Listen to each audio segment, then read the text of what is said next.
کائنات اس کے اندر آئی، وہ روکھی سوکھی ذرے ہر ایک پہ راضی ہو جاتا ہے اور ہم ناراضی ہوتے ہیں۔ اس کے اندر ایک اور بات بتا قناعت کے بارے میں۔ حضرت ابو تراب بخشی رحمۃ اللہ بہت بڑے بزرگ، بہت بڑے بزرگ گزرے ہیں، ان کو کوئی پہچانتا نہیں کہ کتنے بڑے بزرگ۔ کیا ابو تراب بخشی اللہ، دن بھر کے فاقے،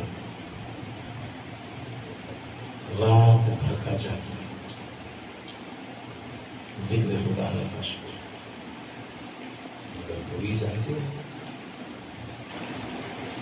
تنہا سفر پہ نکلے، جہاں بھی نکلے بے سر و سامان، اگر خدا کی بارگاہ سے اگرچہ کچھ مل گیا کھاتے، نہ ملا تو بولا چل جاتے، بس ہو جائے۔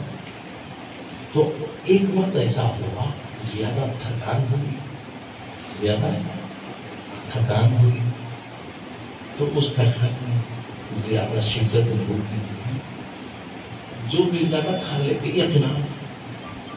تو اس وقت ان کو چھوٹی سی خاصو پیدا ہوئی، اللہ بڑی شدت کی بھوک، تو جو بھی کھلاتا ہے اس پر ناراض، لیکن میری ایک چھوٹی آرزو ہے، ذرا انڈا روٹی مجھے مل جائے تو بس کافی۔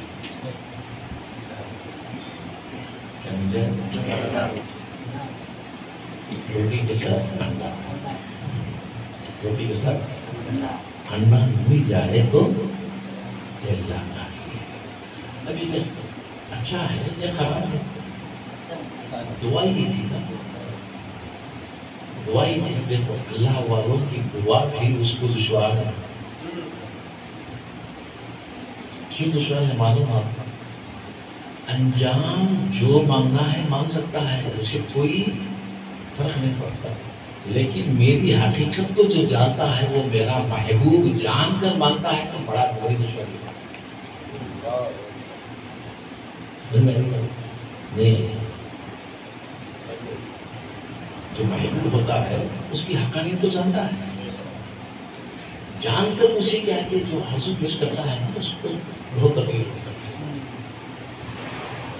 انجام اگر پتھر بھی مارے نا مسکرا دیتے ہیں، جاننے والا پھول بھی مارا تو رو ڈالتے ہیں۔ مسئلہ میں آ رہی آپ کو؟ نہیں، حضرت وحیل الدانا پتھر مارتے ہیں تم ہنستے جاتے ہو، اور یہ پھول سے مارا ہے جاتے ہیں، وہ جتنے پتھر مارتے ہیں وہ مجھے نہیں جانتا، تو جانتا ہے، جانتا ہوا کہ پھول مارا ہے، جان کر مارا ہے، اس لیے مجھے درد ہوتا ہے۔ ان پتھروں کی بارش میں پھول گرتے ہیں، لیکن پھول اپنوں کی طرف سے گرتے ہیں، اپنے جاننے والے ہوتے ہیں، اس لیے کیا ہوتا ہے؟ درد ہوتا ہے۔ انڈا روٹی کھانے کی ارادہ ہوا، جا رہے تھے راستے میں، اتنے میں قافلہ تھا سامنے، قافلہ اٹھا،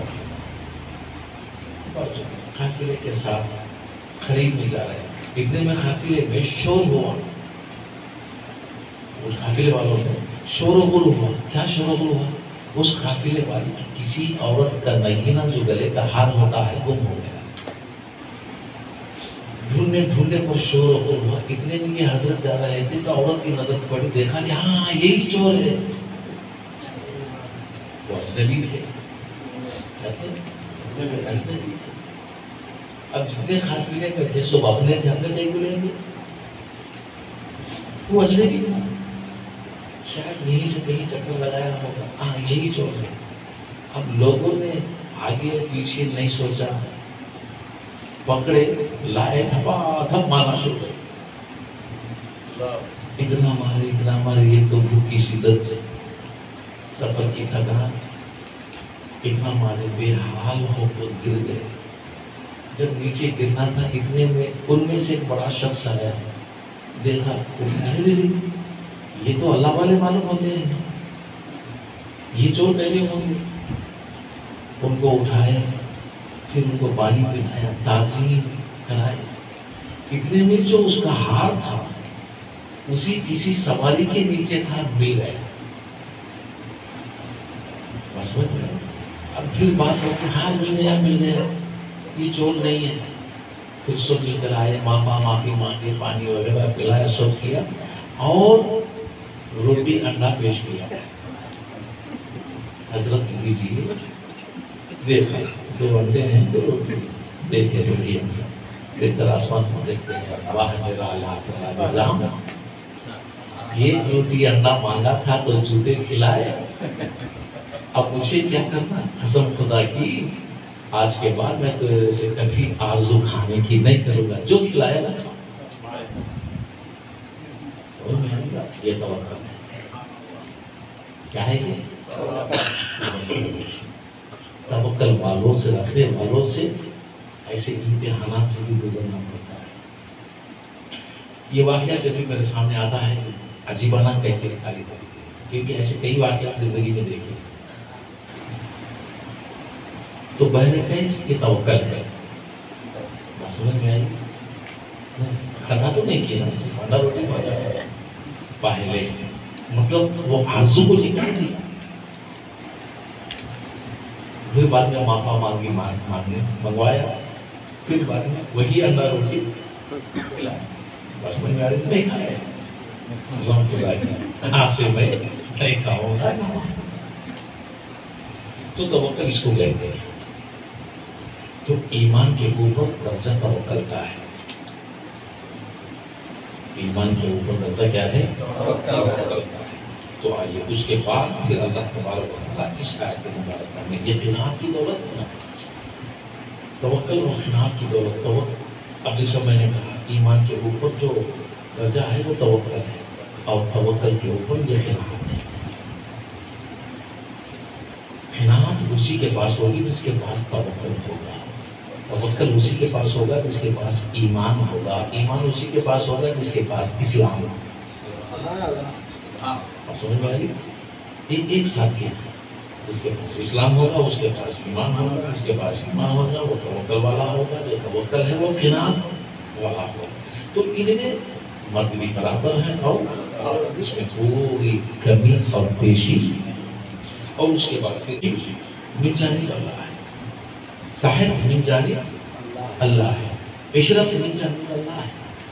تو اس طرح غم من جانب اللہ ہے، بیماری من جانب اللہ ہے، تندرستی من جانب اللہ ہے۔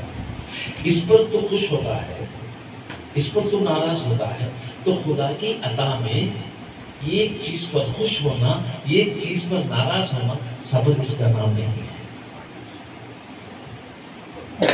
یہ بھی خدا کی عطا ہے، اور یہ بھی خدا کی عطا ہے۔ بات سمجھ میں؟ یہ دو بھی خدا کی طرف سے ہے، مگر صابر وہ ہے، اس کو بھی ہنس کے اپنائے گا، اس کو بھی ہنس کے، اس کو بھی ہنس کے۔ حضرت صدیق رحمۃ اللہ علیہ بہت بڑے بزرگ، بہت بیمار، اور بیماری بھی کیا معلوم ہے، دماغ کی خاص بات، مگر بزرگ کیسے معلوم، ان کا لفظ نکلتا نا فوراً مستحجاب الدعوات ہو جاتا، لفظ زبان سے نکلتا دعا فوراً قبول ہوتی، ان کی دعا رد نہیں ہوتی، مگر تکلیف راحت بھر کھانستے، دن بھر کھانستے، اتنی تکلیف برداشت سبحان اللہ، مگر ان کے پاس ہزاروں کا ہجوم لوگ آتے، ہر بیماری کا علاج، ہر بیماری کا علاج، صرف زبان سے کہہ دیتے تو شفا، پانی میں پھینک دیتے تو شفا۔ تو بخار والے آتے، فالج والے آتے، یہی کھانسی والے آتے، ہر طرح کے لوگ آتے، سب شفا۔ ماسی کا حال دیکھا نہیں گیا، ماں بار بار کہتی تھی بیٹا سب کو تیری دعا سے شفا ملتی ہے، تیرے لیے بھی خدا کی بارگاہ میں دعا کریے تکلیف دور ہو جائے۔ تو وہ کہتے ہیں دوسرے مجھ سے امید رکھ کے آتے ہیں اور میں اس سے امید رکھا، بس جس سے میں امید رکھتا ہوں وہ جانتا ہے، جو آنے والے ہیں یہ صرف مجھے جانتے ہیں، تو وہ جانتا ہے مجھے کیا کرنا، بس اتنا کہتے ہیں۔ مہینے گزر جاتے ہیں، ایک بار ماں نے ایک حکمت کی، برداشت نہیں ہوئی تو ماں نے کیا کیا، پردہ پوش ہو، پردہ پوش نقاب میں پردہ پوش ہو کے لائن میں کھڑ گئی۔ کون سی لائن میں؟ جن سے علاج لینے کے لیے جو لوگ آتے ہیں برابر سب لوگ ہوتے رہے، ان کا بھی نمبر آیا اور کہنے لگے اے مائی کو کیا ہے، تو ماں کہنے کچھ بھی نہیں بولا، میرے بیٹے کو بہت تکلیف ہے، شدت کی کھانسی ہے، ماں آتا ہے ذرا اس کی شفا کے لیے۔ اب انہوں نے کہا اچھی بات ہے، اللہ شفا کر دے، جاؤ اللہ شفا کر دے۔ ماں گھر پہ آ گئی، ان کی کھانسی بند ہو گئی، پریشان حال آئے گھر پہ، پریشان حال، رات میں کھانسی نہیں آئی، صبح میں کھانسی نہیں، 3 دن تک نہ دیکھے، اللہ یہ کیسے ہو رہا ہے؟ ماں بھی خوش ہو گئی۔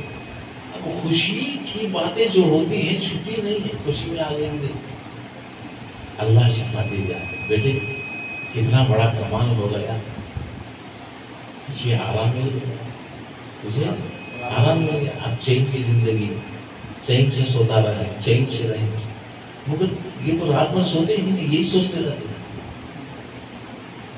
تو ماں کہنے لگی بیٹا میں ہر بار کہتی تھی دعا کر لے کھانسی جائے گی، مگر تو کرتا نہیں، لیکن میں بھی سائل بن کر تیری دربار میں آئی، میں نے تیرے لیے ہی دعا مانگا تھا، تو نے ہی دعا کیا تھا شفا کو، اور یہ سنتے ہی آپ رونے لگے، اتنا روئے، ماں سے کہنے لگے اے ماں رات بھر میں کھانستا رہا، مگر تجھے پتا ہے کہ جب تک مجھے یہ بیماری تھی میرے من میں اس کی یاد ہے، ہر بار میں صبر کرتا رہا، اس کی تکلیف مجھے ہوتی ہے میں صبر کرتا رہا اور اسے یاد کرتا رہا، جب یہ بیماری ہی ختم ہو گئی تو مجھ سے اعتماد ہو گیا۔ اب صبر کس چیز کا نام ہے؟ صبر کس چیز کا نام ہے؟ تو یہ بہت تو مطلب جو تکلیف ہوگی تو خدا یاد آتا ہے، عیش و آرام میں خدا نے شیطان یاد، تو اللہ والوں کی جو باتیں ہیں جو وہ میسج دیتے ہیں ہم لوگوں کو، یہی بات ہے۔ تو صبر، تکلیف نہ ہو تو صبر کیسا، صدمہ نہ ہو تو صبر کیسا، غم نہ ہو تو صبر کیسا، تنگ دستی نہ ہو تو صبر، اور صبر اتنی بڑی دولت، اتنی بڑی جاگیر ہے جس کے ساتھ خدا ہوتا ہے، کسی اور عمل کے ساتھ نہیں ہوتا۔ اسی لیے حضور غوث اعظم فرماتے ہیں جب میں بھوکا سوتا ہوں تو میرے ساتھ تو ہوتا ہے، بھوکا سوتا ہوں تو میرے ساتھ تو ہوتا ہے، تو معلوم ہوا پیٹ بھر کے کھانے والے کے ساتھ خدا نہیں ہے۔ بس بھوک لگتی ہے توکل اور صبر کے ساتھ سوتا ہے میرا بندہ، بھوکا صبر کے ساتھ سوتا ہے، اس کے ساتھ خدا ہو جاتا ہے۔ ان الصابرین والصابرات، تو صبر کرنے والوں میں سے مرد بھی ہیں عورت بھی، اصل میں حقوق برابر دیا نا اللہ، اگر صبر کرنے والے مرد ہیں